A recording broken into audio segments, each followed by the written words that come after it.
Bon, je dois vous dire que depuis quelques semaines, je parle un peu trop de Red Bull à mon goût sur cette chaîne, mais à vrai dire, ils l'ont bien cherché. L'écurie autrichienne est encore une fois au cœur de l'actualité, puisque la FIA a confirmé les rumeurs. Ils ont dépassé le plafond budgétaire la saison dernière. Dans un communiqué paru lundi, la FIA nous indique que 2 écuries sont en infraction. Red Bull donc, qui a commis une faute qualifiée de mineure, mais aussi Aston Martin, qui est, je cite, en infraction de procédure. En ce qui concerne Red Bull, ça confirme la théorie que j'avais publiée la semaine dernière. Je vous expliquais qu'au vu des éléments dont on disposait, Red Bull devrait être en infraction mineure et donc écoper d'une pénalité sportive et financière. Pour rappel, une infraction mineure signifie avoir dépassé de moins de 5% le plafond budgétaire fixé à 145 millions de dollars. Le cas d'Aston Martin est plus compliqué, et on va analyser ça un peu plus tard dans cette vidéo. Si Aston Martin est pour l'instant muette sur le sujet, Christian Horner et son équipe n'ont pas tardé à publier un démenti, indiquant que leur comptabilité leur semble la bonne. C'est un sujet brûlant, et si je décide d'y consacrer une nouvelle vidéo aujourd'hui, c'est parce que les sanctions que vont recevoir Red Bull et Aston Martin auront un impact considérable sur le futur du sport. Les punitions appliquées serviront d'exemple pour les futures écuries qui pourraient enfreindre le règlement. Red Bull et Aston Martin ne sont plus accusés, mais bien coupables, et on va étudier ensemble ce que nous apprend le communiqué de la FIA.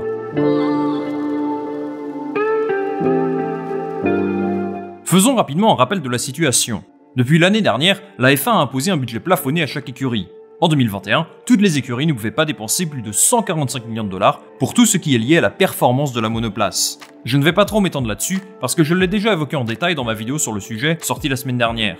Pour résumer assez simplement, tous les moyens mis en place par une écurie pour développer les deux monoplaces ne devaient pas dépasser plus de 145 millions de dollars. Chaque écurie devait soumettre son bilan financier à la FIA avant le 31 mars dernier, et celle-ci a analysé pendant plusieurs mois tous ces rapports. Le résultat de cette enquête aurait dû être publié le 5 octobre dernier, mais la FIA a décidé de repousser son annonce au 10 octobre, histoire d'être sûr à 100% de sa déclaration. Lundi à 17h, le verdict était rendu public. Il y avait beaucoup d'attentes, à tel point que leur site a craché au moment de la publication. Mais tout est rentré dans l'ordre, et on a pu apprendre des informations très intéressantes.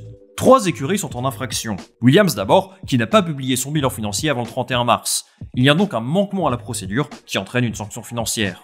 Le cas de Williams est très intéressant, surtout pour Aston Martin, parce qu'il donne le ton pour des futures sanctions. En fait, la FIA avait déjà publié un communiqué sur leur infraction en juillet dernier, dans lequel on apprend qu'ils ont reçu une amende de 25 000 $, plus les frais administratifs. Dans son communiqué publié lundi, la FIA apporte plus de précisions. On nous indique que ce manquement à la procédure a été corrigé par Williams de manière coopérative et transparente, et qu'en clair, aucune autre sanction ne sera appliquée. Aston Martin est dans la même situation que Williams. La FIA indique qu'il y a également un manquement à la procédure, et pas plus que ça. Qu'est-ce qu'un manquement à la procédure ? Eh bien dans le cas d'Aston Martin, ça peut être énormément de choses. Ils ont pu omettre de publier une partie de leurs résultats comptables, ou alors peut-être qu'ils ont commis une erreur dans le détail de certaines opérations. Ça peut être une erreur d'inattention, et ce ne serait pas très grave, ou alors une faute réelle, histoire d'embellir un peu leur bilan financier. Ce dont on est sûr à 100%, c'est qu'Aston Martin n'a pas dépassé le budget cap, la FIA l'a confirmé. C'est un gros ouf de soulagement pour eux qui étaient suspectés d'être en infraction mineure du règlement la semaine dernière. En vrai, je pense qu'ils ne sont pas passés loin, mais vu la voiture toute pourrie qu'ils avaient l'année dernière, ça aurait été étonnant quand même. Après cette déclaration de la FIA, Aston Martin se retrouve face à 2 options. Soit elle conteste la décision, soit elle l'accepte et entame une procédure appelée Accepted Breach Agreement, comprenait un accord de non-respect du règlement. Cette procédure consiste à ouvrir tous les comptes de l'écurie à une cellule spéciale de la FIA en charge de l'administration du plafonnement des coûts. Cette équipe va regarder en détail absolument toutes les dépenses sur l'exercice 2021, des coups de l'aileron avant jusqu'au sandwich que tu offres à tes employés lors des week-ends de course. Tout y passe. Aston Martin va probablement choisir d'accepter cette enquête. Le cas contraire serait extrêmement suspicieux. Ça veut dire qu'ils auraient quelque chose à cacher, et clairement, ça ne jouerait pas en leur faveur. À moins d'un retournement de situation, Aston Martin peut respirer. Leur sanction sera très certainement uniquement financière, et peut-être avec une sanction sportive légère. À mon avis, il ne devrait pas y avoir de retrait de points ou un impact sur la saison prochaine. Si vous êtes fan de Lance Stroll ou de Fernando Alonso, vous pouvez être tranquille. Par contre, du côté de Red Bull, c'est un peu plus tendu. Sur les 10 écuries de la grille, 9 d'entre elles ont respecté le budget plafonné. Seul Christian Horner et son équipe sont en faute. Comme pressenti, il s'agit là d'une infraction mineure du règlement. Cela signifie qu'ils ont dépensé plus que ce qui était prévu, mais moins de 5% du plafond de 145 millions de dollars. Alors il y a toute une série de sanctions possibles, on va en parler un petit peu plus tard, mais en clair, Red Bull pourrait perdre des points au championnat constructeur, avoir un budget limité la saison prochaine, ou encore une sanction sur le développement de la monoplace. Mais Red Bull conteste fermement cette décision, et précise dans un communiqué sa surprise et sa déception. Alors maintenant que leur tricherie est avérée, quelles options sont possibles pour eux, et à quoi peut-on s'attendre de la part des autres écuries du plateau ?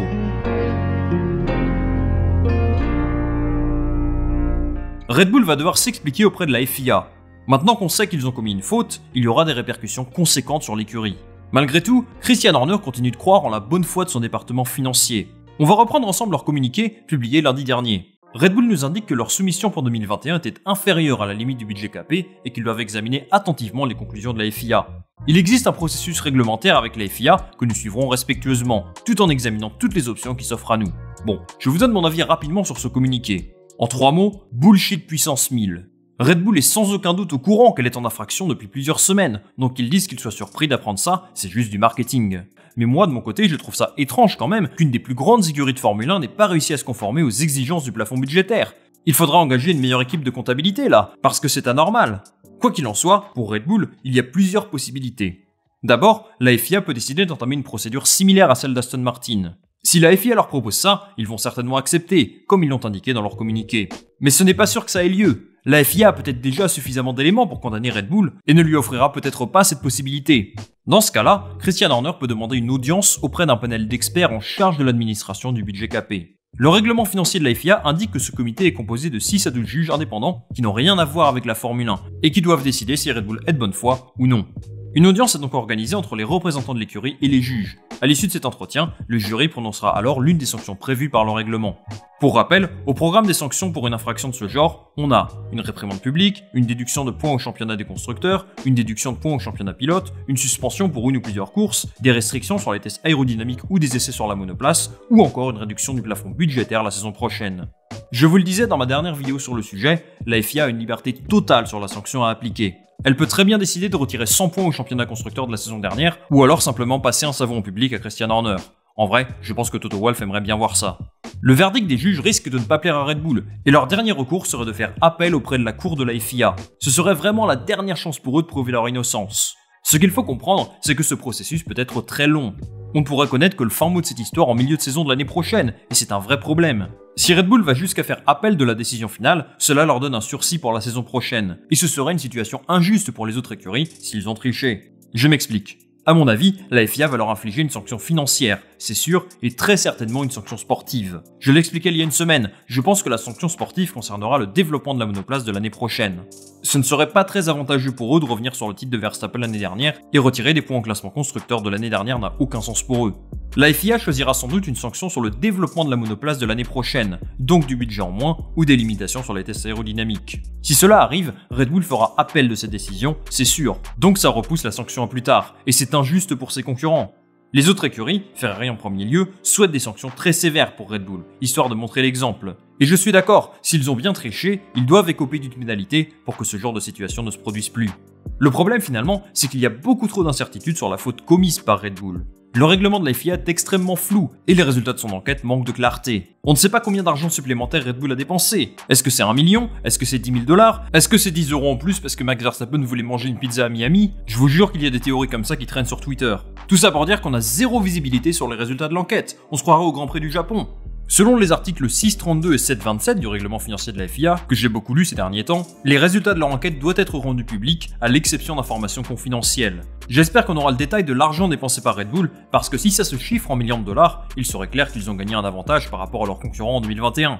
L'instauration d'un budget capé en F1 est une bonne chose. Cela permettra, à très long terme, un rapprochement entre les petites écuries et les plus grandes. Mais la FIA doit faire évoluer sa communication et apporter de la clarté à ses propos, pour qu'on puisse correctement juger les infractions des écuries. Aston Martin devrait s'en sortir sans trop de problèmes. Ils n'ont pas dépassé le budget plafonné, donc à mon avis, ils vont écoper d'une amende, comme Williams en juillet dernier. Pour Lawrence Stroll, ce sera une miette de pain. Red Bull par contre est en danger. Alors qu'ils sont vraiment au-dessus du plateau cette saison, la décision finale de la FIA va impacter son développement la saison prochaine, si la sanction est appliquée dans les temps, et ça, rien n'est moins sûr. En tout cas, et comme quelqu'un me l'a dit en commentaire l'autre jour, j'espère qu'on n'aura pas une entourloupe comme l'accord secret entre la FIA et Ferrari en 2020. J'attends de voir, mais l'affaire pourrait durer très longtemps. Les amis, c'est la fin de cette vidéo, merci beaucoup de l'avoir regardé. Dites-moi en commentaire quelles sanctions méritent Red Bull et Aston Martin, et moi je lirai ça avec attention, comme d'habitude. Si vous aimez ce genre de contenu, pensez à vous abonner, à liker et à partager ça autour de vous, ça m'aide beaucoup. On se retrouve très vite pour une nouvelle vidéo. Salut, à la prochaine.